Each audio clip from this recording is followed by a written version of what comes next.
What's good, y'all? So today we are reacting actually we are reacting with the homie Agent to a video called Yeah, Diddy Did That Shit. So apparently it's like a small documentary on the whole backstory of Diddy. And I like it because it goes all the way back to Tupac days. You feel me? And that's kind of dope. That's kind of cool to see. You know what I mean? Let's go. Let's get it. Let's get on. Let's see what's going on.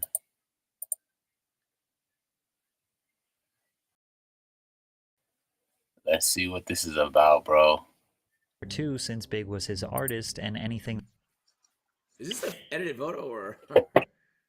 that Big writes or records is technically owned by the bad boy. Why Biggie's eyes look like that, bro? Jimmy Henchman, who is now serving life in prison, was planning a robbery on Tupac since Pac. Should we start from the beginning? Money. Many speculate that Jimmy told. Okay, the video is titled "The Diddy Files." Patrick CC. The extremely powerful executive The Diddy Files has had an ominous presence in the music industry for the past 30 years. From his suspicious involvement in the demise of Tupac and Biggie, his ritualistic and his accidental confessions has made the public pre-decide that he is of all accusations against him. Not only have multiple lawsuits alleging violent sexual assault and humiliation, but now the federal government raided as they investigate his involvement in a global sex trafficking. At the moment, he is not being charged of any crime, but any day wrath of the American justice system. Today we are going to unearth the secrets he never. Nigga, pause. I don't really pay attention to like celebrities the way like most people do. I'm like an out the loop ass nigga, bro. Like there's a few I like and shit. Like I feel that. I don't be knowing niggas like that. I don't feel even know that. what she does. I only know of her through the shit we've heard in the last few months. Wanted the world to know with the goal of determining one thing: did he do it or not? It's first very important to understand Diddy's potential involvement in the murders of Tupac and Biggie, because if you believe those allegations to be true, everything that happens afterwards makes total sense. In the mid-90s, Diddy, also known as Sean Puffy Combs, was in the middle of the infamous East Coast vs. West Coast hip-hop rivalry. It all began with East Coast rapper and Bad Boy Records signee, the Notorious B.I.G., versus his enemy, West Coast rapper and... Bro, I did not know Big was signed to Diddy. What the fuck? Death Row Records signee. I didn't know that either. That's crazy. With both of them being assassinated via drive-by shootings. Biggie's murder remains unsolved to this day, but in 2023, we learned that Diddy was the shot caller for the group of individuals that killed Tupac. Although we do not know the specific details as to why these two rappers were killed, through all the theories, key information, and first-hand recollections from friends and witnesses of both murders indicate that Sean Combs had involvement in both murders. Biggie and Tupac were friendly and actually respected each other at first. Tupac had begun rapping in 1991 and within 2 years already had earned a platinum album. Biggie was a crack dealer who recorded freestyles for fun, until someone sent his tapes to Puffy, who signed him to Bad Boy Records for $25,000. Puffy was also able to use his status in the music industry to connect Big and Pac. Pac became a mentor to Biggie. He once even asked him to be his manager. I was there, nigga. I trained the nigga. Be under me like my lieutenant. Used to do shows and let the nigga come on before I did. Keep your head up and get around. Because nobody knew the nigga in New York. And I used to tell the nigga, yo, if you want to make your money, you gotta rap for the bitches. Do not rap for the niggas. I told the nigga, don't rap for the niggas. Rap for the bitches. The bitches will buy your records and the niggas want what the bitches want. So all of a sudden he changed from being listen to party and bullshit. Listen to his style. He changed from that to Big Papa. Pac believes that Biggie used him as a blueprint, changed his whole style, persona, and music to be more aligned with Tupac. That seems still true to this speculated that Diddy also had a slight obsession with Tupac. Yo, this is an outrageous, borderline comical fit, my nigga. What is that? He started dripping himself in Versace after Tupac did it first. Bro? He also got romantically involved in women after Tupac had ran through them first. Like Sarah Chapman, who ran around with Tupac in the 90s and is now the mother of one of Biggie's children. Pac's claim aged like fine wine when recently the internet figured out that Biggie's most successful hit, Juicy, was actually stolen by a Mississippi-based artist called Notorious B.1, who released a song called Big Daddy a year before Juicy that sounds exactly the same. Bro. Is it a coincidence that Notorious B.1 and Notorious B.I.G. are very similar, and this song is called Big Daddy? And yo, what's Big like then? Damn, nigga took his personality from this nigga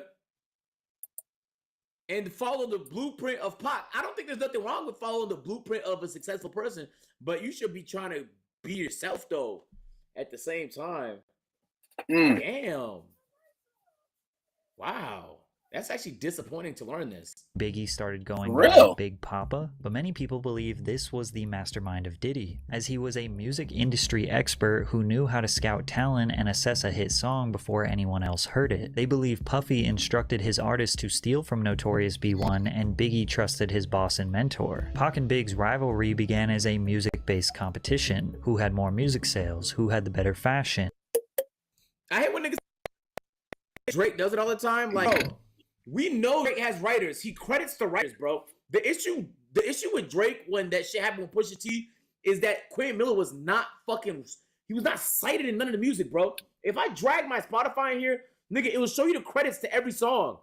It will show you who participated in the creation of all these songs, who wrote it, who composed it, all of that. You feel me? So, like, when it's a ghostwriter and you're trying to pass it along, like your thoughts, that's what's the problem. Right. At the end of the day, when it comes to rap, like, you writing your own material is important, but that y'all don't keep it above all the way though. Drake doesn't write his own music. He gets violated on the internet. When Kanye doesn't write his own music, it doesn't matter. It's still peak music. Media representation and cultural influence. But due to gangster rap creeping into the mainstream and the two being surrounded by legitimate gangsters, tensions escalated to life-threatening conflict. In November 1994, Tupac was on his way to record some music at Quad Studios in New York City. Coincidentally, Biggie was there recording with Junior Mafia, which was a group of 4 friends that Big knew since their childhood. Puffy was there too, since Big was his artist, and anything... Is this an edited photo or...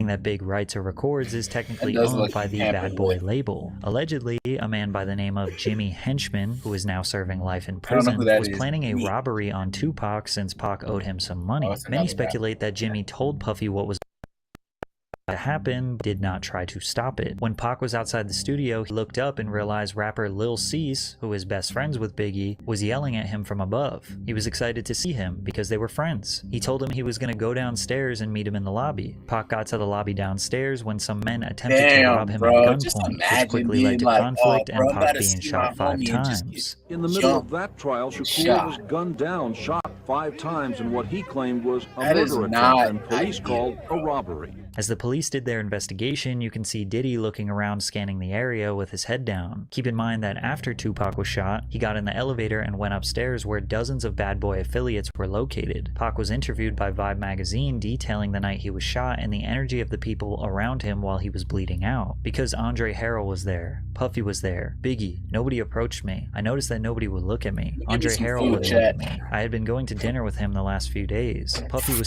standing back too. I knew Puffy. He knew how much stuff I had done for Biggie before he came out. Based on Tupac's words here, fans in the media believe that he was hinting that Biggie and Puffy might be behind the attack, which bothered Big and Puff since publicly at this point they were still friends. Tupac article had me pissed off, you know what I'm saying? And the rumors that's spreading is on some tip like we set him up, you know what I'm saying? And that's crazy.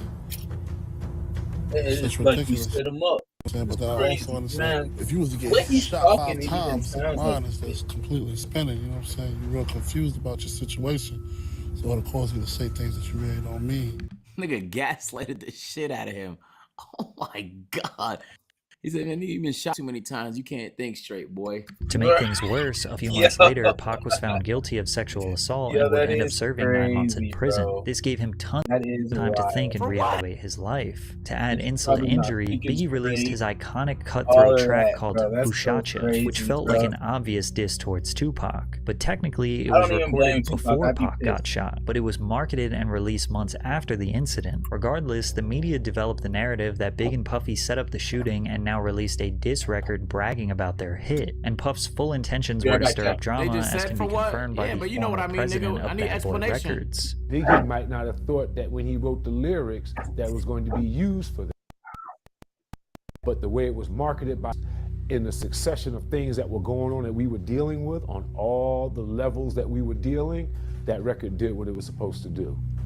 And that's It turned out to be false. Perfect example of how my former business partner works and thinks. Pac was sitting in jail already thinking that they set him up, and the release of this song was all the proof he needed. Nigga look But like this wasn't the J-Bo. only shooting that Puffy was involved in. It's also important to know that Tupac signed to Death Row Records while in prison after the label owner Suge Knight promised to use his money to get Pac released. As they were in the process of getting Pac out, Suge Knight and his best friend Jake Robles, aka Big Jake, were at the Platinum nightclub in Atlanta. Suge confronted Puffy at the club and was choking him. Puffy's bodyguard, Anthony Wolf Jones, steps in to defend him, and then things got out of hand. Next thing you know, shots are being fired and Suge's friend Big Jake was shot and killed. Whether or not Wolf shot Jake has never been confirmed, but Suge was holding Puffy responsible for the attack, which was enough to now ignite a feud between the two executives. Lord Quick sidebar, have mercy. recently fans have noticed that Puffy's firstborn biological son Justin Combs looks a lot like Wolf.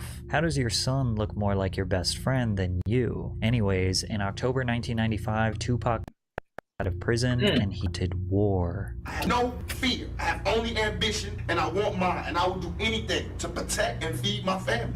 And these niggas represent a threat. Pac got out and immediately started taunting and scheming on Bad Boy Records as much as possible. In the days after his release, I don't want he no jumped into beef. the studio to You look record like his a next threat. album, All Eyes on Me, and he talked about the anticipated tracks. Two of America's Most Wanted with me and Snoop.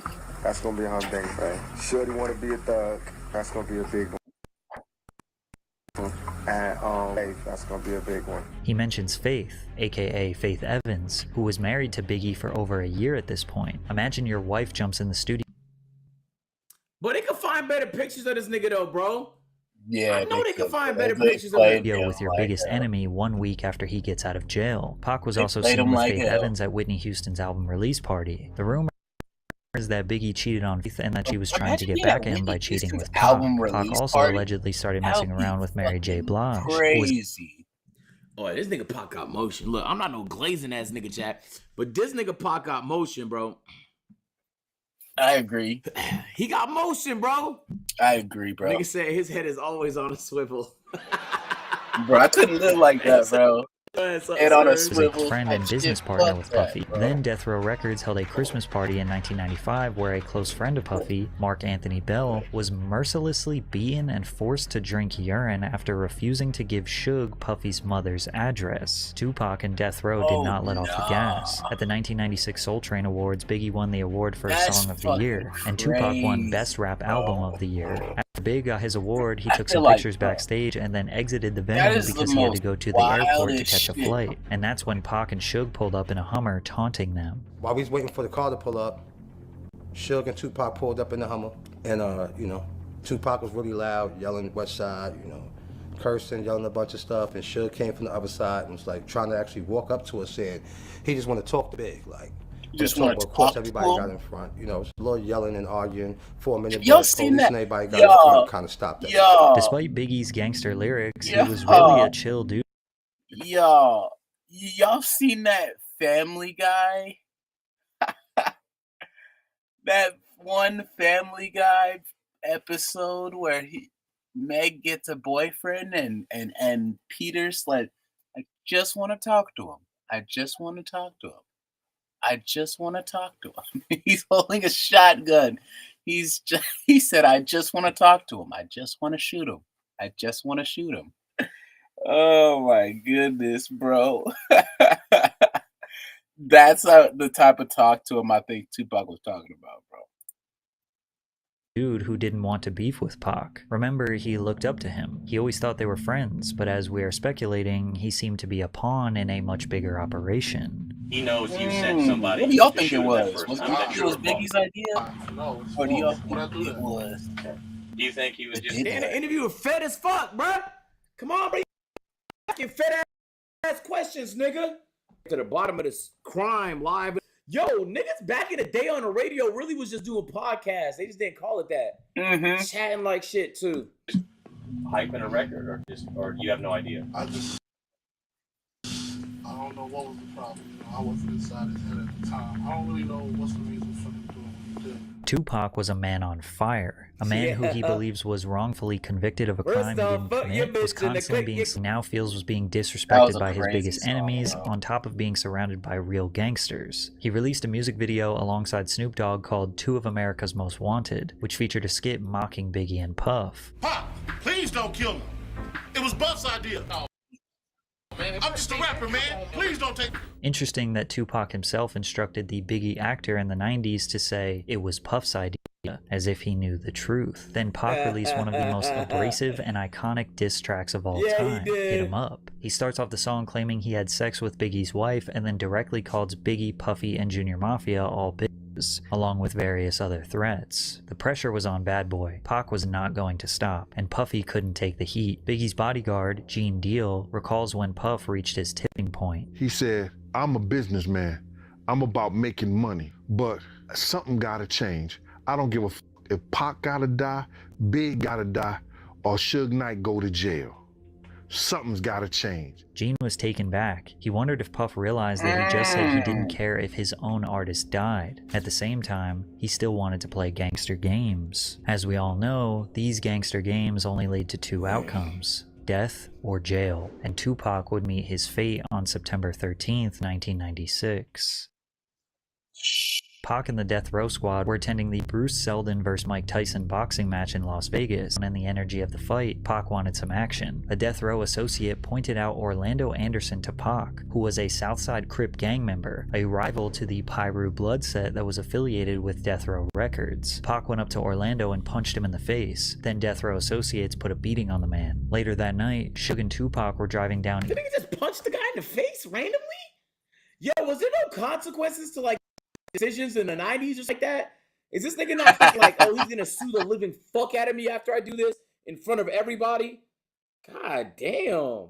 East Flamingo Road to Club 662, like and suddenly a white Cadillac pulled up beside them at a red light and opened fire on Tupac. He was hit 4 times, with the fatal shot piercing his lung. Just last year, Las Vegas police arrested a man called Dwayne Keefe D. Davis, who was a shot caller for the group of individuals that committed this crime, and he orchestrated the plan that was carried out. Ironically, Keefe D. has been confessing his involvement publicly on the internet for years. In 2008, he confessed that his nephew, Orlando Anderson, the man that Tupac punched earlier that night, was the one who actually pulled the trigger. Keefe D. has now identified his own nephew as the murderer of Tupac Shakur. Bolstering Keefe D's claim was an informant in 1997 who told investigators Puffy had hired the Southside Crips to kill both Suge and Tupac. And the Crip who was jumped at the MGM was in the group that had done the hit. This was exactly the same story that Keefe D told us a decade later. Keefe also stated that Puffy offered them $1 million to kill Suge and Tupac. We want $1 million. Yeah, he said, come on downstairs and talk to you. Oh, he tells you seriously, man. I mean, he's looking at you in the eyes and he's like scared. Yeah. You tell him we'll do it for $1 million, and he's like, okay, I'll do it for $1 million. Yeah. He agrees. You shake on it or something like that. It's nothing. Who brought up the amount of $1 million? He did. Puffy did? Yeah. Okay. Wasn't you? No, it wasn't me. I'll shit. $1 million out there. Yeah. Take a book. Well, I feel like that's cheap as fuck. Killing one of the biggest rap artists at the time for just $1 million, bro. That's like a budget murder, my nigga. That's a budget hit. Back then, oh, you're right. Like $1 million back then is probably like a couple million or something like that. Then, but even then, like you got. Well, back then it's worth more. Unless that $1 million is lasting you your lifetime, which realistically in New York or LA it's not.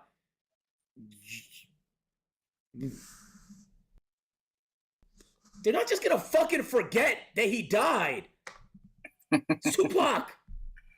Yeah, honestly, that is a When Diddy bunch was of asked murder. about this Like, what do you confession, this was mean? his response. It was this documentary that claimed, which we know wasn't true. Yeah, check this out. We don't talk about things that are nonsense. We don't even entertain nonsense, my brother.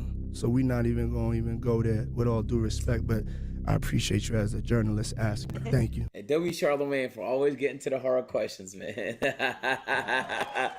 hey, we As you love can to see imagine, it. Death Row was likely seeking retaliation Crazy, for the bro. murder of Tupac. Everyone at Bad Boy We know Rationally not nobody safe in did. Southern California. An LA kingpin still called wanna Gene ask you Deal, anyways. Diddy's bodyguard, and warned him that there was a hit placed on Biggie in LA. This somebody did 26 years in the federal jail as a kingpin, brother.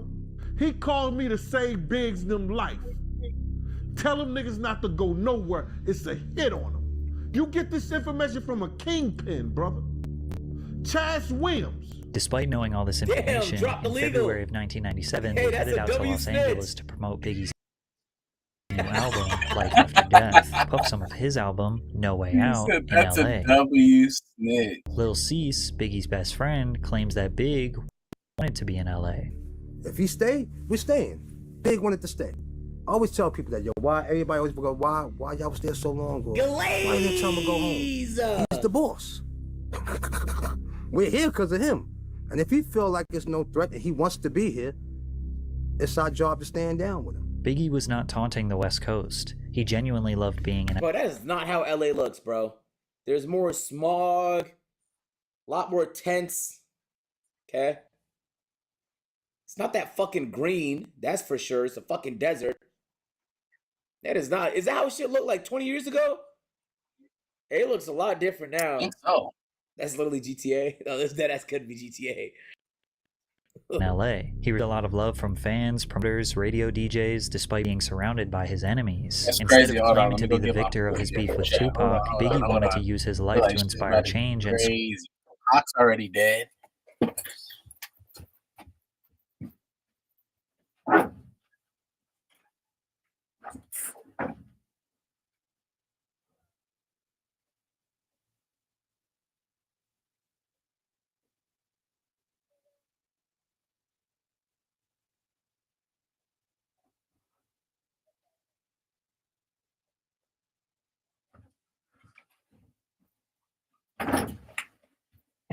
That's crazy, bro. Pac's already gone in this story. I was about to say something silly as fuck. I was about to say, I don't know if it was silly, but like I feel like I was gonna say they should have kept him alive longer, like as if it was like some type of sitcom or something. squash the East Coast versus West Coast beef. The truth is, over the years, Puffy and Biggie had made so many enemies that they didn't really know who was after them, but they overstayed their welcome in the City of Angels, and Big's demise came on March 9th. After presenting an award at the 1997 Soul Train Imagine Awards, there's so many enemies that you don't even know. the Bad Boy crew attended the after party hosted by Vibe Motive Museum. Biggie left the party riding in the front passenger seat of a Chevrolet Suburban SUV with Puffy and other entourage members driving directly in front of them. As they stopped at the first red light, a dark-colored Chevrolet Impala pulled up alongside Biggie's SUV. An unknown assailant inside the Impala rolled down the window and fired multiple shots at Biggie's vehicle. Biggie was hit numerous times by gunfire, sustaining 4 gunshot wounds. One of the bullets struck. They didn't have no fucking bulletproof cars in the 90s? God damn. It's a whole bunch of drive-bys. All they need is a Cybertruck, man, or some presidential Cadillac, or some shit like that. Struck him in the chest, causing severe internal injuries. He was immediately rushed to the Cedars-Sinai Medical Center. Wait, was that the clip of it too? Damn. It's not even tinted, neither. You look fishbowl. Niggas riding around in a fishbowl. The chest, causing severe internal injuries. He was immediately rushed to the Cedars-Sinai Medical Center, but pronounced dead at the hospital that night. Crazy, so bro. what happened? Well, Puffy's business partner said that they had used up all their budget on security, so they couldn't hire extra security for this evening. Keefe D was also at this party and offered protection. Puff told him to stand down. Puff decided to ride in the separate car located in front of Biggie's. Then he gave his security guard, Gene Deal, very strange instructions rather than maximizing Big's protection. I tried to ride on the side. Yo, Gene, what you doing? I said, I'm riding on the side of the car. I have my gun out. So he says to me, Gene, if you don't get in this car, you ain't gonna never work for Bad Boy ever again. I said, man, how the f you gonna try to tell me how to do my job? Why would you want to kill Big, Gene, though? we don't need that look. We don't need that look. Get in the car. As I go to get in the car, so now I gotta put my legs sideways. What you doing? Say, you ready? He said, you ready. I said, Kenny, run the next 3 lights. Kenny say, for what? I said, motherfucker, run the next 3 lights, Kenny, or I'm gonna drive. Kenny just took off. The first car ran the red lights, but the car behind them did not follow. They decided to stop at the red light. Lil Cease had his head hanging out the window trying to hustle. Then out of nowhere, the shooting took place. According to an FBI agent, Phil Carson, who worked on the case for several years, Suge Knight hired Amir Muhammad to carry out the execution. However, the agent says that the original target was not Biggie. They were targeting Sean Puffy Combs. Gene also believes this story is the truth. I believe it was meant for Puff. The people that tried to kill Puff, because we had some beef with some Muslim cats in Soul Train too. For whatever reason, the people that's trying to kill Puff, Big became a casualty. Rushed Big to the hospital. Lil Cease, who literally looked the shooter right in his face, gave a description to Gene. This is what he said. Little Cease at the hospital, he said, Big. And I said to Paul, blue bow tie? He said, Gene, how you know? I said, that motherfucker walked up to Puff car first. Lil Cease's description of the man matches up to what the FBI uncovered. All in all, to say that Puffy set up the murders of Pac and Biggie is not exactly accurate, but the origins of the beef and the escalation of the beef can most definitely be traced back to Puffy. Also, he definitely knew that danger was looming for Pac and Biggie and did not even come close to trying to prevent both of their deaths, because at the end of the day, Puff was the one who benefited most from them dying. Think about it from the perspective of Puffy the businessman. Tupac dies, that makes Biggie the winner. Biggie looks like the ultimate gangster who warned his enemy with a diss track and then got him killed. That helps feed into the persona and sell more records. Plus, with Tupac dead, there is no more competition. So why the fuck Biggie's would he want Big inspiration, dead? his idol, the dude who he copied everything from, can no longer defend himself from the grave. That is Now, kinda we know that confusing. Why Puff would he want didn't Big to exactly die? want Big to die, but he wasn't doing Wouldn't everything it in be his game power to over after protect him. Tupac dies? Additionally, Puff saw how much money Death Row was making after Tupac passed. Tupac Shakur sold 67,000. 2 months after he died, they released The Don Illuminati, The 7-Day Theory, which Shakur recorded under the name Machiavelli. It debuted at #1 on the Billboard Hot 200 with first week sales of 664,000 and 250,000 the second week. To this day, Tupac has sold 75 million records, most of which came posthumously. That's a lot. He owned all of Big's publishing. He allegedly purchased it from him for $200,000 years before he passed, which meant that everything he recorded or wrote for himself or other artists, Puff owned all of Biggie's percentage. Aside from the tens of millions of dollars in albums Big sold posthumously, he was also a prolific songwriter. He wrote all of Junior Mafia's album. He wrote for Lil' Kim. He wrote for Mace, Craig Mack. Also consider every... Yo, so you mean to tell me Biggie... Damn. Diddy's probably richer than Jay-Z, The nigga bro. barely made any money off his own music. The shit all went to Puff. That's crazy. That is crazy. That's crazy. Wow. He gave it away for 200,000, my nigga. It's fuck a 360, nigga. That's a 1080 deal of death. Wow. Single time he's been sampled over the years. Diddy has been making money off Biggie for more years than Biggie was alive. There were even suspicions that Biggie was aware of how much control Puffy had over his music and tried to sign over all his new music to his infant daughter, but passed away before he could get the business deals done. Biggie's mother, Valletta Wallace, has repeatedly expressed her distrust of Diddy. The truth is, Christopher accepted the illusion of a friend and mentor for about $25,000. Wow. That's the amount Puffy lured my son with. That was a lot of money for Christopher back then as a 19-year-old. She continued by saying that she was glad her son does not have to witness that the very people that he thought he could ride and die with wouldn't think twice. She added, "I am glad that he is not here to see how they have used." Diddy was filthy rich, extremely powerful, predictable. Imagine how easy it was to leverage his power in the music industry and his personal life. In theory, he blackball you, something more permanent. So consider that when we begin analyzing his history of... I got my MTV out. Savage! I'm a savage! Oh!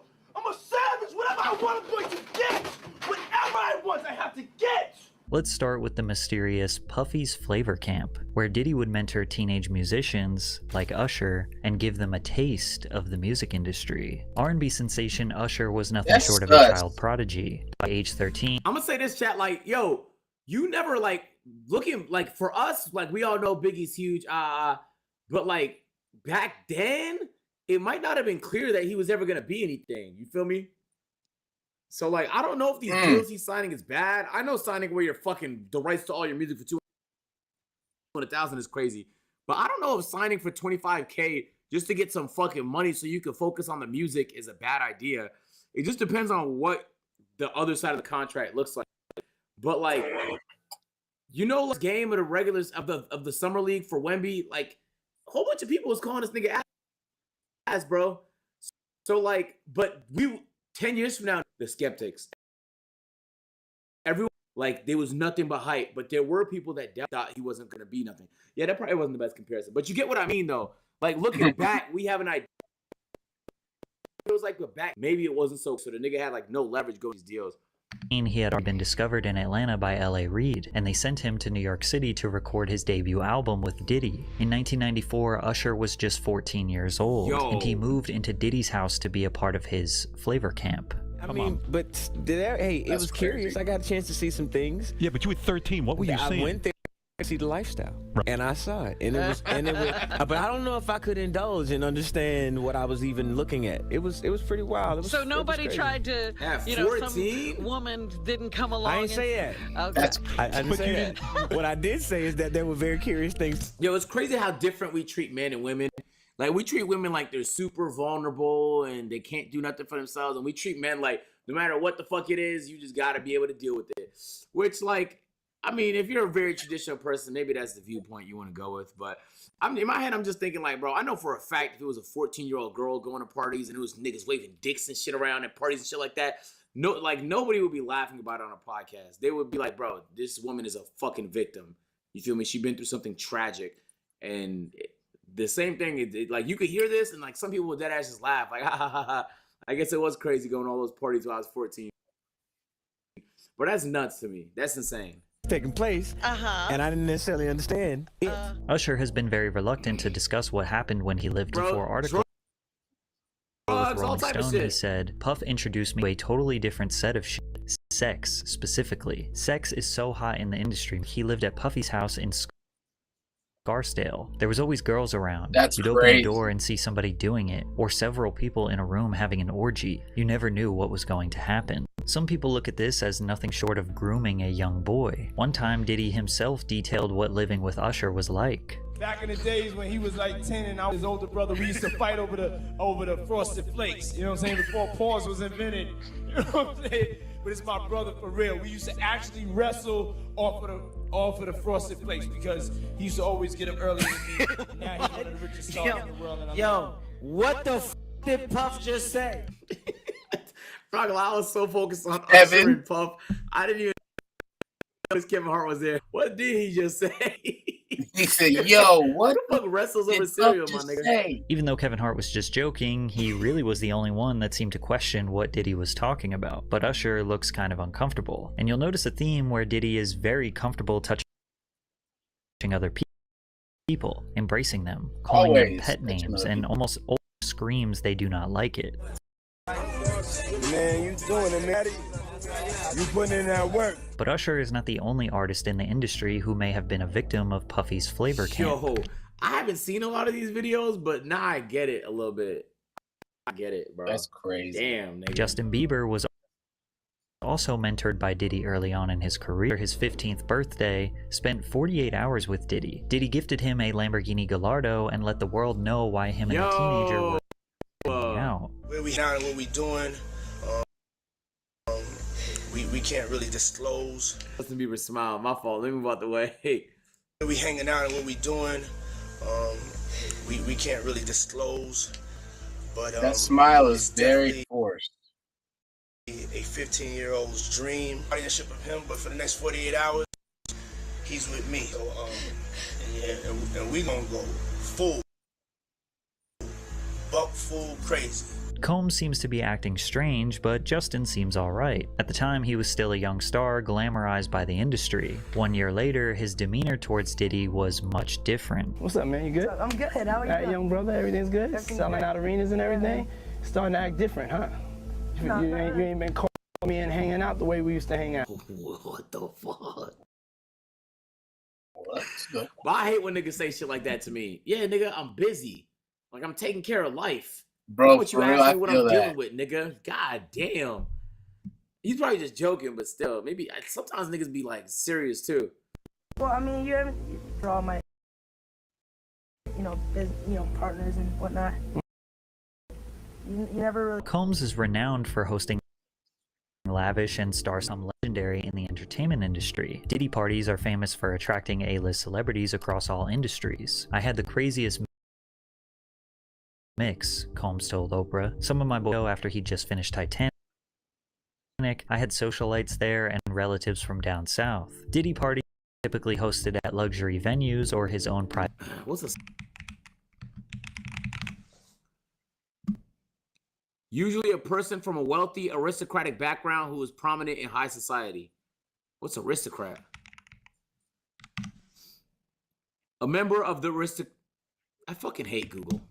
Private residences. The media were quick to anoint him the modern-day Gatsby, a title he embraced with open arms. "Have I read The Great Gatsby?" he said to a reporter in 2001. "I am the Great Gatsby." However, many people forget that one of Diddy's first parties ever resulted in the attendees. In 1991, 22-year-old Sean Combs was the promoter of the Heavy D's and Puff Daddy celebrity charity basketball game at City College's Nat Holman Gymnasium, the infamous Puffy Party where a stampede occurred taking the lives of 9 people. Some of the hottest rappers in the game were set to attend: Boyz II Men, Phife Dawg, Big Daddy Kane, Jodeci, even LL Cool J and Mike Tyson showed up. The word The crazy part is that fans. I'm not laughing at what happened. The word stampede is just so funny to me because it just gives me flashbacks of Lion King. It's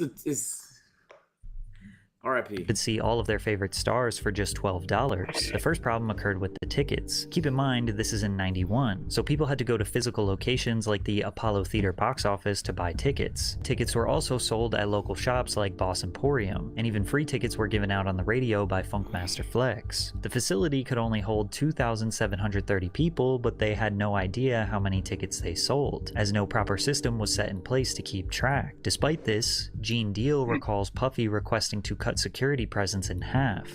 This particular day, Puff calls me the day before we supposed to do the party. Say, yo, Gene, I don't need y'all to do the security outside. I got the FOIs to do it. So I said, man, I just told 18 guys. He said, I just need 8. I just need 8. To clarify, the FOIs are Fruit of Islam members. One witness to the event said, "You cannot have an event like this in Harlem without those Muslims," said Oscar Davis, 32, of the Bronx. Those Muslims. Yo, like, out of curiosity, when y'all niggas say Muslim, you see the Z? I know you see an S there. Bro, just use the S. It's there. Mus. It won't hurt you, bro. I promise. Forget the police. The people in Harlem respect the Muslims. It was blatantly obvious that more people were outside than could actually fit in the gym. Despite the overcrowding, tickets were still being sold at the door, said Mario Salvaggi, a city police patrol chief. Fans entered through 2 side exits. What did they funneled do? down the stairs through the doors into the gymnasium. But once LL Cool J and Mike Hill broke loose, mobs of people started swarming from outside to rush inside, pushing people forward towards the glass doors. The glass doors eventually were shut and needed to be pulled towards the crowd to be opened. Guards tried to instruct people to fall back, but they wouldn't listen. The pressure became so great that the glass doors shattered and people fell through them. Outsiders began stampeding and stomping over bodies to get inside the... Yo, stampedes, again, a great word. Like, it really does highlight the retardation of human nature. Because if you see there's no space possibly possess you to keep going. Like, I genuinely have no clue. Like, if everybody used their brains, stampedes would never happen. But everyone is so selfish in nature that they have to be the one with the best experience, that everyone fights to be in one location. And that's what creates the danger. In all reality, there's no danger to a lot of people being in an area. It's like, it's just so stupid, bro. Like, maybe I'm pussy chat, but you could never catch me in a situation like this because I'm just gonna, if I don't want to be in this, I can't, bro. I can't. I feel that, don't bro. trust people. There's a certain amount, bro.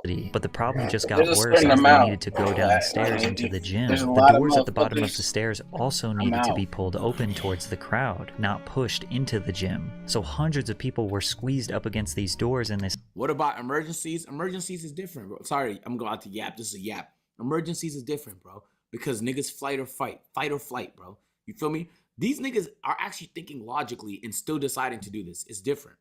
Tiny stairwell with no way to escape. Also notice that these doors don't have any windows. So inside of the gym, people were having a great time. From the outside, you can hear them partying, playing music, and rappers shouting over the microphone. They didn't even know that just on the other side of those doors were people fighting for their lives. Eventually they got the doors open. Crazy. As much as 6 people were stacked on top of each other and began spilling onto the gym floor, finally relieving the pressure. People began trying to perform CPR on the ground. Someone announced over the microphone that 3 people died right there. This caused chaos, and the people inside the gym began trying to leave, stampeding back through the exact same stairwell where people were trapped in the first place. Police identified 5 men and 3 women dead at the scene, and 29 people were injured. A 9th victim died in the hospital days later. All of them died from asphyxiation. 8 families of the deceased settled wrongful death lawsuits against Mr. Combs in early 1998. Mr. Combs ended up paying around $600,000 of a total $3 million or so. Now, clearly, this wasn't all Diddy's fault. Legally, the courts claimed the city 50% responsible and the promoter percent responsible. No, I'm gonna say this. The niggas that work at that gym are responsible and security are responsible. You should know those details. Which ways doors open, capacity limits. Why are they overselling tickets if it's that packed? Those are all things that the niggas that work at that gym should know that stuff. He cut security. Yeah, so he's partially responsible for that awful decision. But man, damn, bro. That seems so unforced. That's very tragic. Regardless, death and dark energy seem to lure around since his earliest days. From there, he kind of stopped throwing parties for the public and started to keep them private. However, over the years, disturbing rumors have spread regarding what happens during Diddy's parties, ranging from group sex rituals to casting couches where newcomers would secure their future in various industries. The biggest rumor is that aspiring male talent would need to pleasure other powerful men to advance their careers, and apparently it's an open secret in the music industry, which is why Shannon Sharpe erupted in laughter when Cat Williams said, "Cause P. Diddy be wanting the body. And you got to tell him no. I did. I did." Now, Diddy has 6 biological children with 3 different women. He has had multiple high-profile relationships with the likes of Jennifer Lopez, Naomi Campbell, and Cassie, but you will notice that most of the party stories that circulate involve him being surrounded by men. Josh Ostrovsky, who goes by The Fat Jewish on social media, strange experience at a Diddy party. I'm on ecstasy and I'm lost. Open a door and in that room there are a bunch laying about and like very like kind of leaning on each other. Not like if you were spooning but facing each other and like leaning up on your elbow. Prelude to orgy. Yes. Oh, absolutely. Okay. Oh my god. Oh Okay. my god. It was so prelude to Okay. orgy. And who is lounging in my direct eye line? Puff Daddy and Felix the House. Famed house music producer. Yeah, no, I know who that is. Basic other, and they're drinking a glass of Hennessy, and they're sharing. They're like passing it back and forth. And everyone's like talking. Yeah. And then as soon as I see them, I'm like, all men though. There's not all one woman. men, and Yeah. they're all 100% ecstasy. Shortly after Josh and Diddy locked eyes, he was kicked out as a gay man, immediately felt like he was in a room full of other gay men. But there was no It's because he was.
Asian. I'm not gonna lie, chat. Sometimes, like, I'm thankful. Like, I'm an ass nigga, bro. I be playing video games, streaming, I feel and that, fucking bro. watching movies and shit like that. I feel that. That's scarring. I wouldn't want to see that shit by accident. Fuck no. And nor damning evidence here. It could have just been a group of guys chilling. So let's take a listen to his experience partying with Diddy. Florida, we got invited to a Puffy party, the New Year's Eve party. He invited us to the house because he wanted to go to the club after. Puffy calls me outside. He's like, "Hey man, that girl you know about?" He's like, that's the devil, man. You know what I'm saying? I was like, "What you mean that's the devil?" So we get into the truck. He said, "Let's go to this club." You know, we sitting there bobbing to the music, and then she pointed over the corner. It's two dudes kissing. You know what I'm saying? I'm like, "The f is this?" And then she pointed another direction. It's another dude over there, like butt ass naked dancing. You know what I'm saying? They went to a gay club. We take off, man. Based on it brought him to a gay club. Yeah. Or maybe coincidentally, Yeah, Exhibit no, just bro. looked at the only two gay couples in a regular club. Bro, I'm not gonna lie. Nigga, that was a gay club. But how the fuck don't you know you're in a gay club though? How can't you tell? I feel like you should know that. 50 Cent also recalls Maybe one of they're the first drunk times as he shit. met Diddy. We gotta kick it. This is Puff. Okay. He telling me we gotta kick it and shit. And he was like, "Yo, why don't we like go shopping or some shit?" I mean, like I pay for it. And I was like, "What the fuck this nigga just saying?" What the fuck did this nigga just say? Trust me. Now, there's no doubt that homophobia has been prevalent in hip-hop forever. However, some people are just simply not gay, and Diddy's actions make them feel uncomfortable. Like rappers Fabulous and Jadakiss, who were pressed by Diddy on a podcast that got really awkward really quickly. He began by repeatedly calling the host Nori Daddy. Mr. Lee, Yeah, I love this drink. Where you put my bag I like at? when you like this, Daddy. where you put my bag Daddy, at, I like Mr. when Lee? you Oh, when it's you right here, scrambling it's and right scraping here. for shit. No, I got I like that. You know, I'm What the fuck? Then he proceeded to ask Fabulous why he didn't want to party with him. See where I look Did you back miss on me? where I Damn, became. nigga. Did you miss me though? For real, because I'm I saying miss- it seems like a thing I with miss this partying birthday with party. Puff, man. I Man, miss but I'm partying talking about with for your birthday. Huh? Why won't you party with me for your birthday, man? Nigga begging. Why is he begging? That's Put a weird. Party, bro. God That's damn. mad. They can't say no. I don't think they trying to party, man. That's it. God. Yo. That's crazy. Damn, I'm not gonna lie. I can't get that video of Justin Bieber panicking out of my head. We partied for my birthday before. You came to my party. No, but me and you ain't never really party, you know what I'm saying? Jadakiss kept his head looking straight down for almost the entire interview, and you could tell Fabulous was very uneasy about Diddy's presence. When Diddy was confronted about it, this was his response. Scrambling and scraping for shit. That was you. Scrambling. What? You said, I like when you do it like that, Daddy. When you scrambling and scraping for shit. Hey, man. Nah. I mean, I was You don't caught, go back and look at. I mean, it could be funny. I don't really be on it like that. It seems like he genuinely has no idea why people thought what he said was weird. He says things, he doesn't even know what he's saying is like fruity. You know what I'm saying? Like, he says something fabulous and he goes, "Yo, but me and you, we ain't party. Like, we need to party."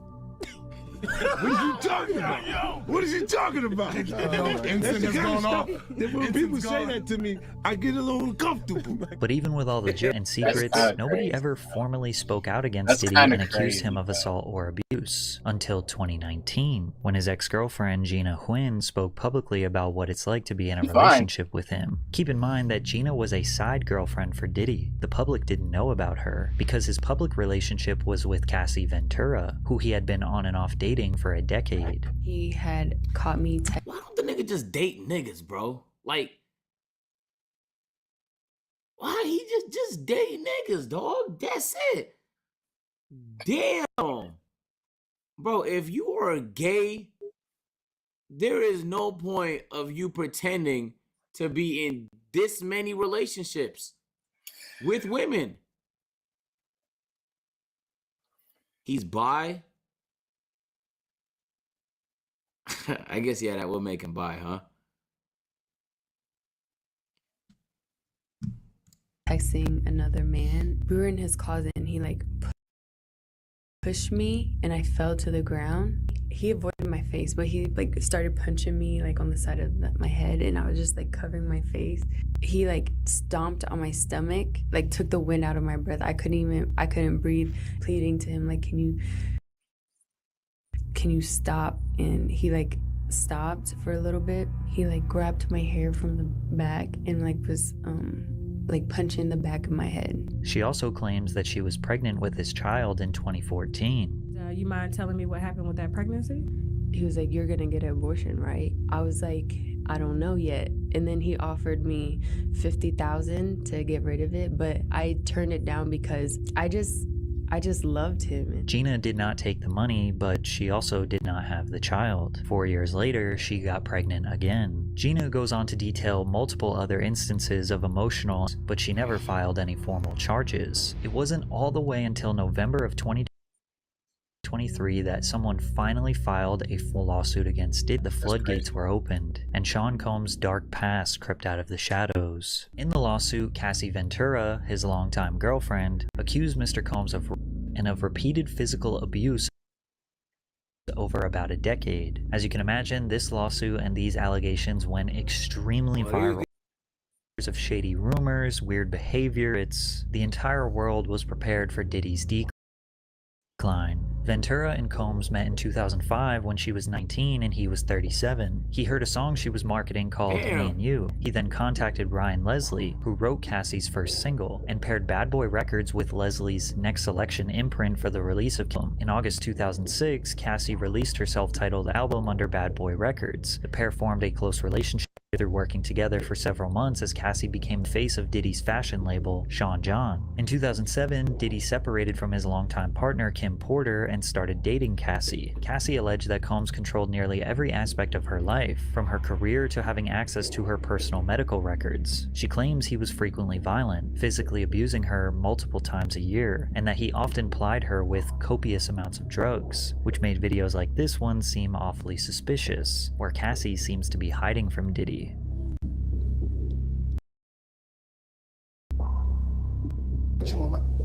What you gotta say now? You ain't got shit to say. What the fuck am I watching? What the fuck am I watching? Baby. Yo, babe. I mean, shit, you fucking wrapped up in that blanket. Let's go jog on the beach. The court papers assert that others who worked with Mr. Combs helped him control Ms. What's going on there? Ventura, obey his orders, or by helping to conceal his behavior, but it wasn't often got physically violent with her. In one incident in Los Angeles in 2009, the suit says that Mr. Combs became enraged when he saw an agent, then pushed her into a car and kicked her repeatedly in the face, making her bleed. The suit also details Diddy's request for Cassie to engage in his newest sexual fantasy called voyeurism. Combs forced Ventura to have sex with male sex workers in different she claimed he watched, pledged to, and recorded. This is the allegation that likely opened up a federal investigation into him sex trafficking people. According to the suit, Mr. Combs called these encounters freak-offs, which involved No, that's cucking. Okay? It's not no freak off, nigga. That's a cuck job. You're cucking. Costumes, like masquerade masks and lingerie. The lawsuit continues to detail some of the most horrific, embarrassing, Terrible. That's so bad, bro. and allegedly committed. Combs' lawyer, Benjamin Braffman, responded to the lawsuit on behalf of him. Mr. Combs vehemently denies these offensive and outrageous allegations. For the past 6 months, Mr. Combs has been subjected to Miss Ventura's persistent demand of $30 million, under the threat of writing a damaging book about their relationship. Despite them denying everything, What's crazy? Like what Easy, bro. She needs to write that book, bro. Nah. I mean, you don't go back and look at that stuff and laugh. No, look at this. Look at this. God, bro. Oh, they literally called him out. I can't get that video of Justin Bieber panicking out of my head. We partied for my birthday before. You came to my party. No, but me, you know what I'm saying? Jadakiss kept Head looking straight down for almost the entire interview, and you could tell Fabulous was very uneasy about Diddy's presence. When Diddy was confronted about it, this was his response. Oh, scrambling and scraping for shit. That was you. Scrambling. What? You said, I like when you do it like that, Daddy. When you scrambling and scraping for shit. Hey, man. Hey, man. Nah. Stuff and laugh. I mean, it could be fun. It seems like he genuinely has no idea why people What does thought he what he mean said by was that? weird. He says things, he doesn't even know what he's saying is like fruity. You know what I'm saying? Like, he says something fabulous and he goes, yo, but me and you, we ain't party. Like, we need to party. What is he talking about? What is he talking about? That is kind of That's the kind of stuff that when people say that to me, I get a little uncomfortable. But even with all the jokes, rumors, and secrets, nobody ever formally spoke out against Diddy and accused him of assault or abuse until 2019, when his ex-girlfriend Gina Huynh spoke publicly about what it's like to be in a relationship with him. Keep in mind that Gina was a side girlfriend for Diddy. The public didn't know about her because his public relationship was with Cassie Ventura, who he had been on and off dating for a decade. He in control. Caught me. Why don't the nigga just date niggas, bro? Like, why he just date niggas, dog? That's it.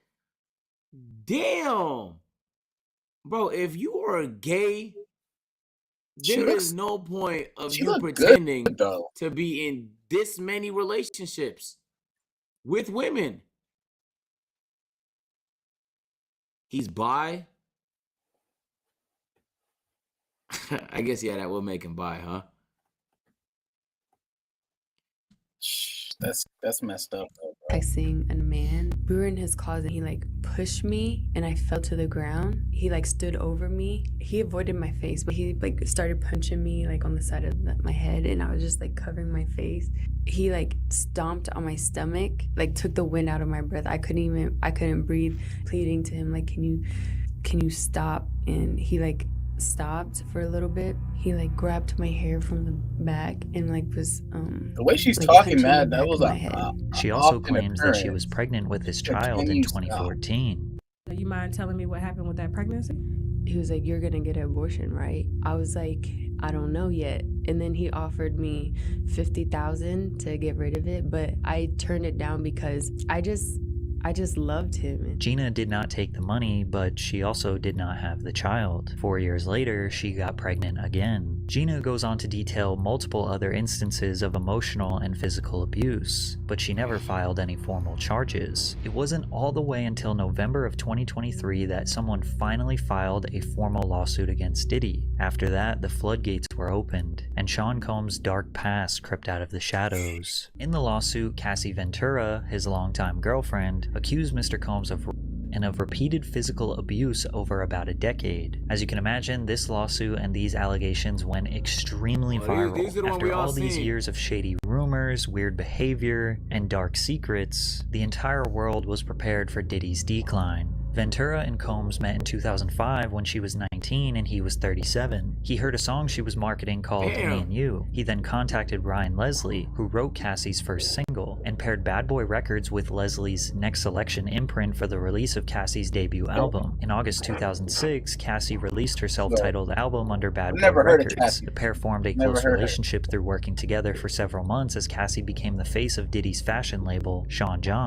In 2007, Diddy separated from his longtime partner Kim Porter and started dating Cassie. Cassie alleged that Combs controlled nearly every aspect of her life, from her career to having access to her personal medical records. She claims he was frequently violent, physically abusing her multiple times a year, and that he often plied her with copious amounts of drugs,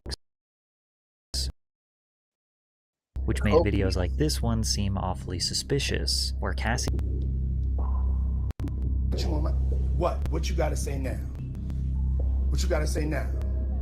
You ain't got shit to say. That's weird, bro. Her activity is... What the fuck am I watching? Baby, shit getting weird. Come Come on, baby, it's hot outside. You fucking wrapped up in that blanket. Let's go jog on the beach. The court papers assert that others who worked with Mr. Combs helped him control Ms. Ventura, like suppressing her music if she did not obey his orders, or by helping to conceal his behavior. But it wasn't just mentally controlling, he also often with her. In one incident in Los Angeles in 2009, the suit says that Mr. Combs became enraged when he saw Ms. Ventura talking to another talent agent, then pushed her into a car and kicked her repeatedly in the face, making her bleed. The suit also details Diddy's request for Cassie to engage in his newest sexual fantasy called voyeurism. Combs forced Ventura to have sex with male sex workers in different cities, encounters she claimed he watched, pleasured himself to, and recorded. This is the allegation that likely opened up a federal investigation into him sex trafficking people. According to the suit, Mr. Combs called these encounters freak-offs, which involved No, that's cucking. Okay? That's a cuck job. You're cucking. costumes like masquerade masks and lingerie. The lawsuit continues to detail some of the most horrific, embarrassing, and torturous behavior Diddy allegedly committed. Combs' lawyer, Benjamin Braffman, responded to the lawsuit on behalf of him. Mr. Combs vehemently denies these offensive and outrageous allegations. For the past 6 months, Mr. Combs has been subjected to misdemand of $30 million, under the threat of writing a damaging book about their relationship. Despite them denying everything, what Patrick started the video with is so true. If you believe he was behind the hit of Biggie and Pac, or Pac, and then he had something to do with the murder of Biggie, then you probably believe these two. Because if a nigga, it's like, bro, how the fuck do you speak up against a nigga that is understood to have been behind the murder of people that when it stood to benefit him, niggas died? How the fuck do you speak up, bro? Honestly. Damn, bro. This kind of puts everything we've seen in the last year into context. the lawsuit was settled just 24 hours after it was made public.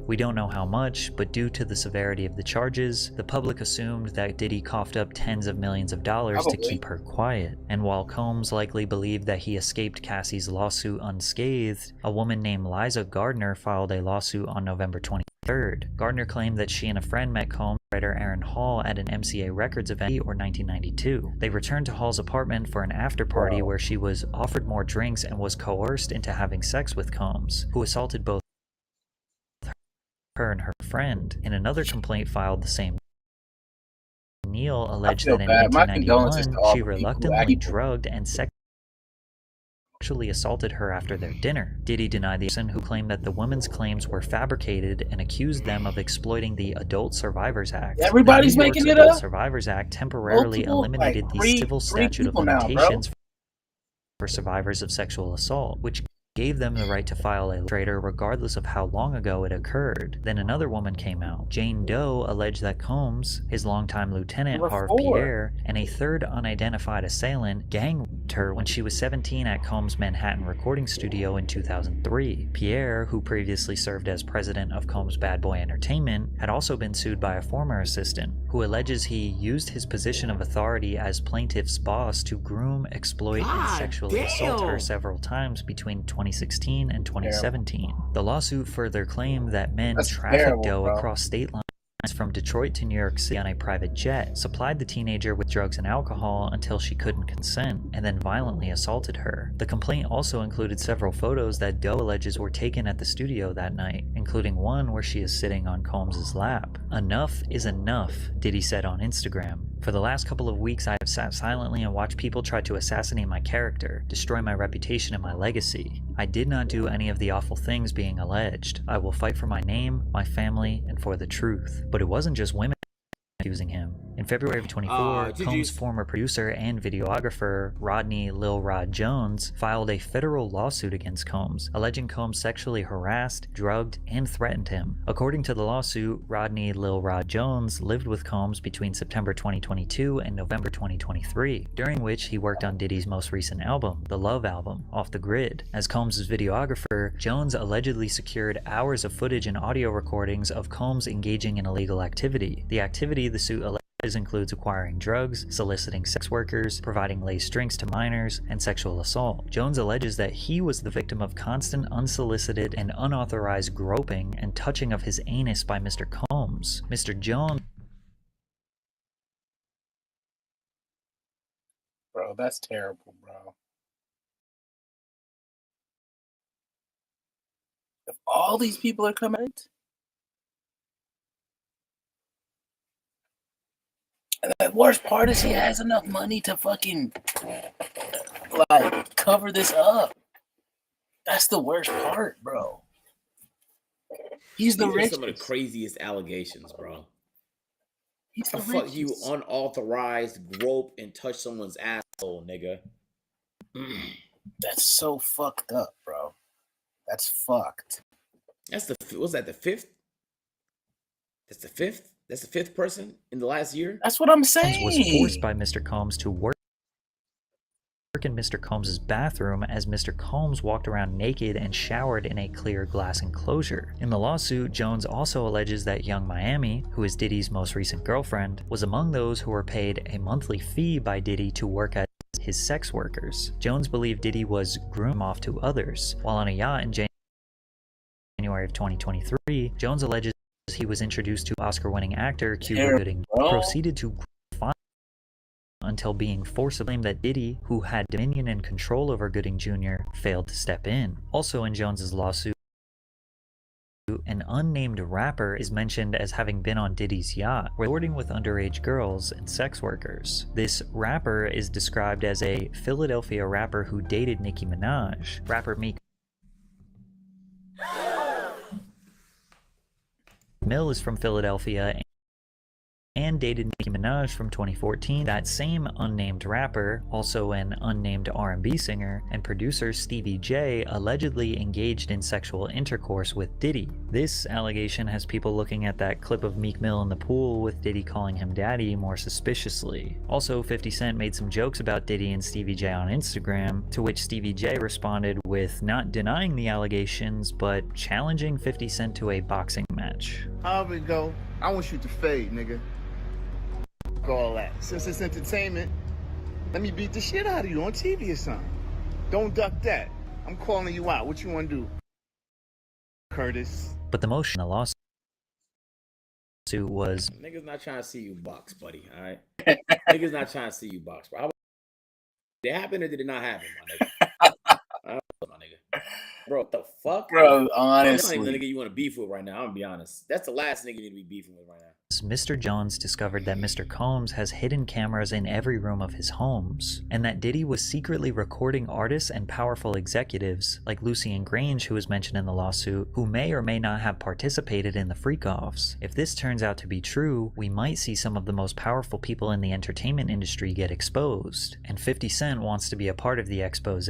He said on Instagram, shaking my head, "This is gonna be so good. What you wanna bet I'm gonna get these tapes? I'll pay top dollar for them. You been over there? I don't go to Puffy's parties." However, it seems as though Sean Combs' reign of terror may be over.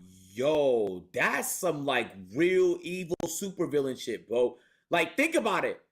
He's doing a whole bunch of wild shit, and he's doing it very publicly, so niggas see it, right?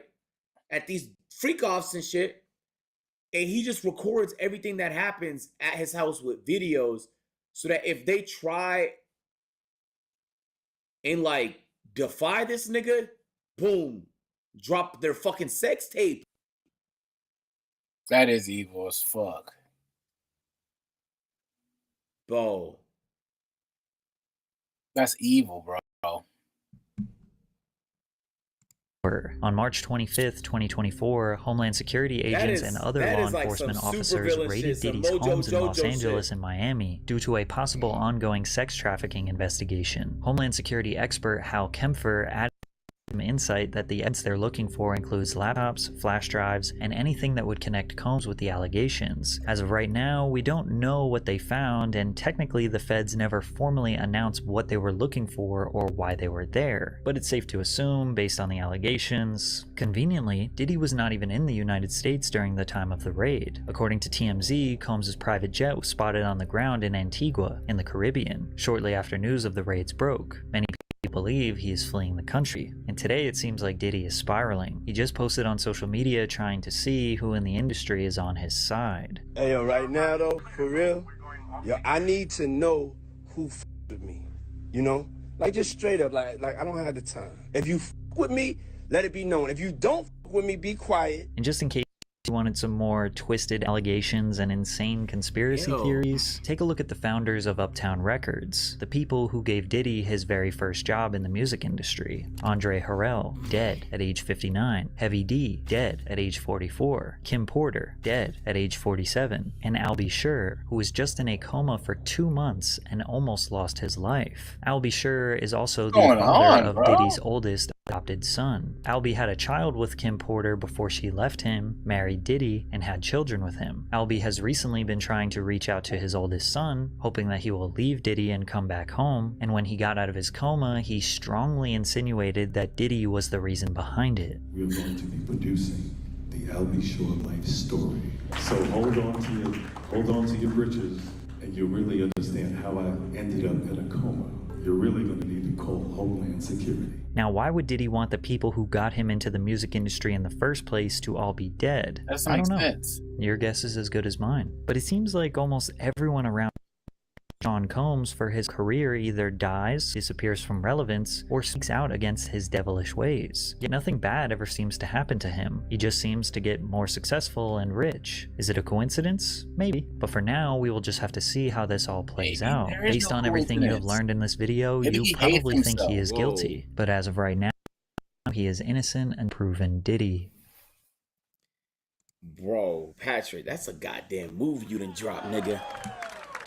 Yo! Damn, that kind of put everything we done seen in the past year into context, no cap. Wow. You like the video? That's crazy, bro. That is so crazy, bro. Oh my. Honeybook is how I do business. I'm a photographer and independent business. That is so it's a fact. crazy. Running your own business. I didn't even know none of this. It has been over 2 months since Diddy began to self-destruct. On the morning of March 25th, the world watched on as the walls began to be knocked down. Diddy's LA and Miami mansions had that new Range Rover by the feds. And we're still trying to figure out where exactly P. Diddy is located. Is there any sense of how long that could take after a raid like this? It could take weeks, it could take months. And the reason why is because they gathered so much evidence. Supposedly they gathered so many videos and laptops and also electronic devices. And they have to now conduct a forensic investigation of those items. We'll check the squeeze thing right after. Is there a video I can watch? Went public.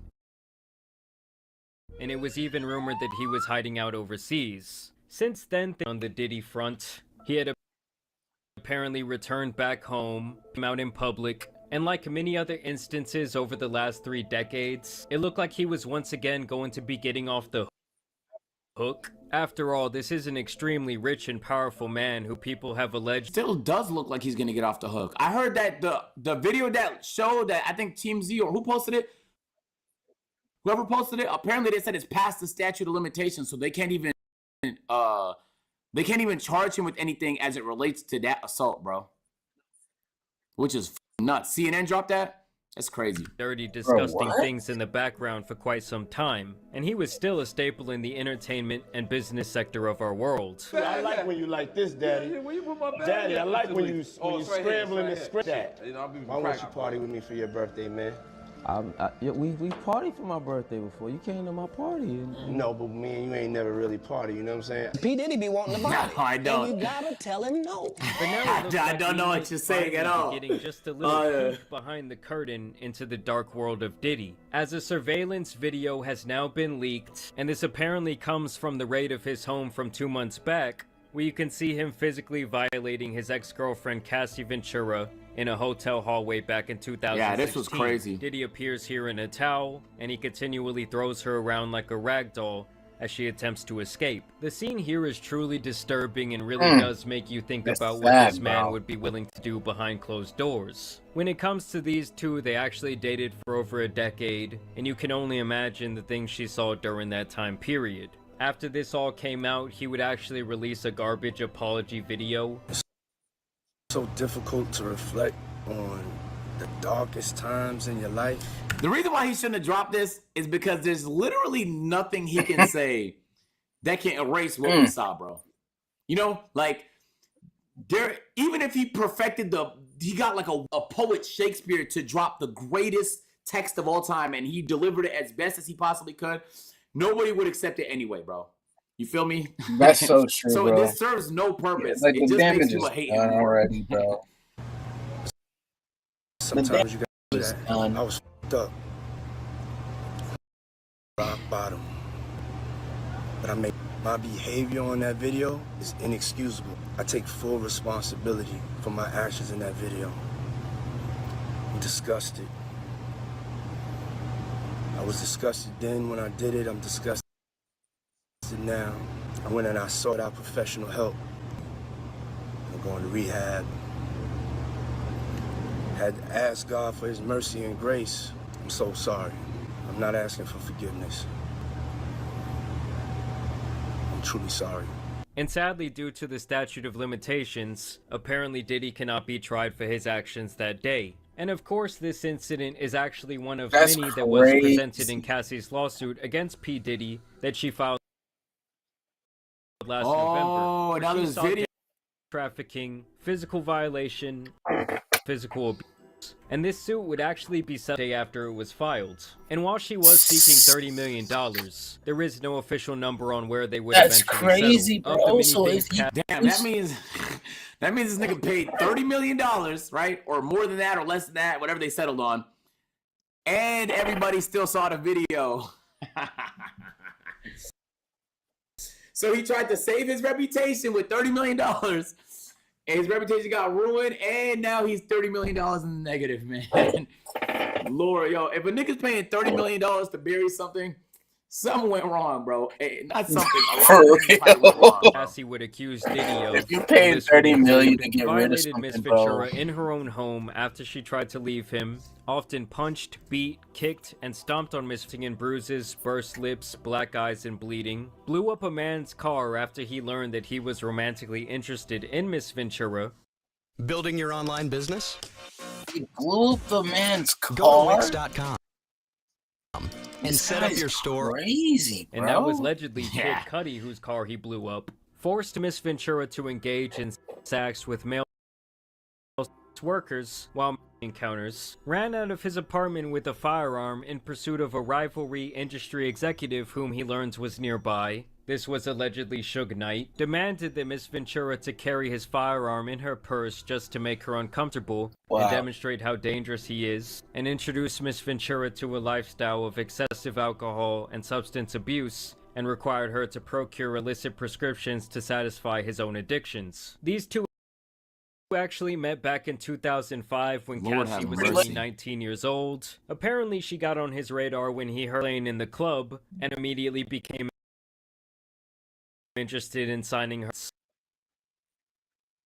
I started hearing this record that was haunting me in the clubs, and it was, you know, it was Cassie's record, Me and You, and it was I would hear it everywhere I was at, and so I kept asking. What is this? A deposition or some shit? A meeting? At that time, Diddy was a mogul with the Midas touch, as he was known for his keen ability to spot out and shine light on the next big thing in music. He quickly rose up the ranks as the most powerful public figure in the hip-hop industry. Mr. Combs asserted complete control over Miss Ventura's personal and professional life, thereby ensuing her inability to escape his hold. He provided unprecedented avenues of success for the aspiring artist, but in return demanded obedience, loyalty, and silence. Within months of the two meeting, he would actually obedience is crazy. An album deal, which in the music industry might as well be signing away a huge portion of your career as well as your life. I wanted, you know, everybody to meet Cassie. Y'all know that's and hear the story directly from Mau Mau. Her debut album would be an immense success, climbing all the way up to the #4 spot on the Billboard charts. Y'all don't think I've ever heard a From there, Cassie she would song. be thrust into the Me spotlight either. of fame and everything that comes with it, a fast life of luxury that previously she could only dream of. Mr. Combs' recognition and glorification of Miss Ventura's naivety proved You to set the did? groundwork for his How you gonna tell me, bro? and coercive romantic and sexual relationship, a woman nearly 2 decades his junior. Within a year of signing to Bad Boy Records, Mr. Combs became deeply entrenched in Miss Ventura's life, almost immediately asserting possession and control over her, and inserting himself into all aspects of her career and personal life. And when Cassie first found out that Diddy was interested in her romantically, allegedly she was grossed out by the idea, due to his father-like relationship he had developed with her at the time, and of course the very large gap in their age. It would apparently take 2 years, but eventually Diddy would get his way and become intimate with Cassie. She would officially enter his inner circle, and soon Diddy would have his fingers of her life. All aspects of Miss Ventura's life were controlled by Mr. Combs or his management companies. Every event Miss Ventura attended, from the travel to the makeup and clothing, was paid for directly by Mr. Combs and his affiliated companies. Just shooting this Cassie video. See if we can find Cassie. Compounding this all-encompassing intrusion into her life, Mr. Combs secured his control over the young and impressionable Miss Ventura by introducing her to a drug-fueled lifestyle that kept her complacent and compliant. Mr. Combs first introduced Miss Ventura to opiates around 2008, and would often have pills and other drugs out in the open like candy. Upon information and belief, Mr. Combs has been addicted to prescription painkillers and took ecstasy frequently. In this way, Mr. Combs exerted ownership over Miss Ventura. Opiates, oh. As another example of the ways in which he manipulated her, early on in their relationship, he asked her what she called her grandfather, and when Miss Ventura said that she referred to her grandfather as Pop Pop, Mr. Combs perversely insisted that she refer to him with that nickname. Now that is the move of a true weirdo. Over That's the next weird as decade, hell. multiple times each year, Mr. Combs would violently Miss Ventura, leaving bruises on her body. After every Combs used his money and power to orchestrate extensive efforts to hide the evidence of his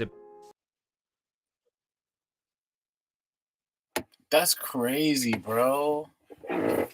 This makes me just kind of upset because, like, what that's really true. That's really true, bro. Like, statute of limitations, like 3 including years. hiding Miss Ventura Like, in Hawaii? hotels for days at a time to let her bruises heal. This is something that apparently happened time and time again, as the lawsuit does list multiple instances of Diddy putting his hands on Cassie, and even details the network of people involved in covering these incidents up. She was allegedly kept away from family. And Yo, you was know what's apparently crazy? We'll never see most of this shit no more because of the settlement, bruh. Because of the settlement, she got paid and shit like that, and I imagine that came with a whole, has to have came with a whole bunch of like NDAs and shit she can't speak on. So like, if we do learn about it, it dead has to be like leaked videos, like the shit that happened in that hotel, bro, because she can't say it directly. She can't say it directly. Damn.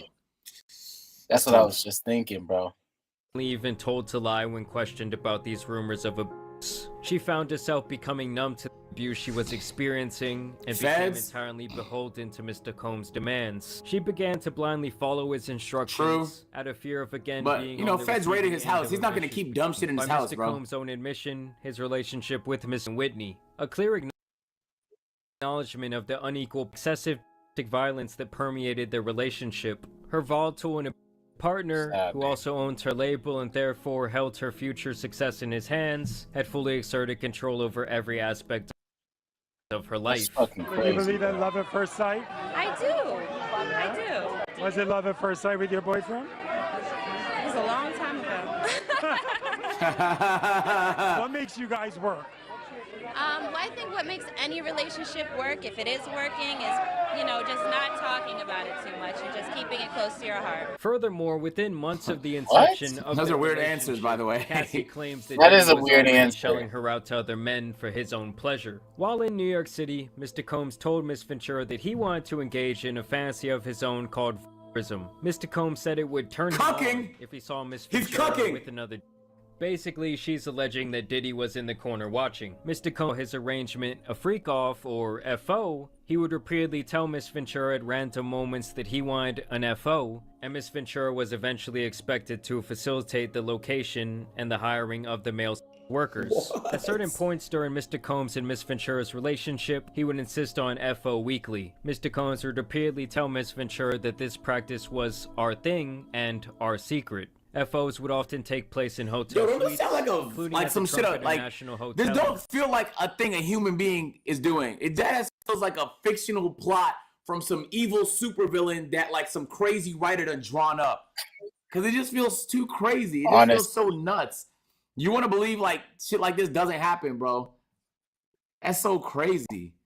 Columbus Circle, a hotel in Beverly Hills, God the damn. London Hotel in Los Angeles, the Intercontinental Century City, the Intercontinental Atlanta, the Intercontinental New York City. Is anyone seeing a pattern here? The One Hotel in New York and in Miami, the Mandarin Oriental Hotel in New York and in Miami, the Fontainebleau in Miami, the Beverly Hills Hotel, and Shutters on the Beach in Los Angeles. On one occasion around 2013, Mr. Combs had an FO set up at the Intercontinental Hotel in New York City, after which he was charged with tens of thousands of dollars in damages by the hotel. Upon information and belief, Mr. Combs' chief of staff, Tony Fletcher, how the fuck you destroy tens of thousands of dollars worth of shit? That's what I was thinking. How the fuck do you fuck it up that bad, bro? Allegedly set up many of these encounters. And here is specifically the part where they talk about the hotel incident. In or around March 2016, during this was the video we saw! Intercontinental Hotel in Century City, Los Angeles, Mr. Combs became extremely intoxicated and punched Miss Ventura in the face. After he fell asleep, she tried to leave the hotel room. Combs awoke and began screaming at her. He followed her into the hallway of the hotel while yelling at her. He grabbed at her and then took glass vases in the hallway and threw them at her, causing glass elevator to escape. She managed to get into the elevator, and when she got to the lobby, quickly took a cab to her apartment. Upon realizing that her running away would cause Mr. Combs to be even angrier with her, cycle of abuse, Miss Ventura returned to the hotel with the intention of apologizing for running away from her. When she returned, hotel security staff urged her to get back into the cab and to go to her apartment, suggesting that they had seen the security footage showing Mr. Combs her and throwing glass at her in the hotel hallway. Upon information and belief, Mr. Combs paid the Intercontinental Century City $50,000 for the hallway security footage from that evening. And remember guys, that's the footage that they're saying is coming from this raid, so who knows what else they have. Oh, they got that footage from the raid. Damn, that means the hotel deadass hid a crime for 50 bands. That means the hotel literally agreed to hide a crime for 50 bands, bro. What the fuck? Damn, bro. I thought the hotel leaked it or some shit like that. I kind of just assume everything happens by leaks now. That's the footage they got from the nigga crib? Damn. Of course, there's many other details of other incidents in this court filing. That's crazy. A Then school who where the kids knows what other two shit was 2 in hours there, in the bro? morning through. He's gotta be 50K a lot of money. He just paid 30. He just paid 30 bro. million to Silencer, bro. He paid 30 million, bro. Okay, 50K is nothing to this nigga. He probably just woke up, made 50K today. Even with all this shit going on, he probably just woke up, made 50K today. SD from over a decade of the madness that went on with Diddy. Like, for her to be so close to him for so long, I can only she went through and saw firsthand. And to me, she has to be the one person that Diddy likely fears the most when it comes to his inevitable downfall. And for him to go on So they released it because they can't charge him for like this, right? Was some sort of isolated incident is just ridiculous. To me, this is clearly a disgusting monster of a person who feels like he can do anything he wants to whoever he wants without fear of repercussions. Furthermore, there must be several people within his circle who are guilty in aiding him in his quest for power over others. Of course, there are tens to hundreds of other rumors about this man that I plan to break down as more comes to light. I'm talking about the Kardashians potentially being involved. I'm talking about him inviting the baby up to his room during the peak of his career that might have sparked those statements that he made on that Rolling Loud stage. I was at a party at Diddy crib. Diddy had put everybody else out the crib, like the influx of people he had put him out. But he had took a liking to me in particular around the time, man. It was really, you know what I mean, like putting his arm around me. Right. Either way, I will continue to keep you guys updated on the Diddy situation. So y'all make sure you subscribe. No, Thank you guys for watching today's video. No, not the baby. No. And some other violent to be covered. So I'm out. Peace. Yo, good video, Jamari, man. Good fucking video, bro. That's what I'm saying, bro. Wow, that's some evil super villain monster shit, gang. Real shit, bro. Oh, so you like the video? So what do y'all think, bro? What do y'all think? Do y'all think he did it? To all them people?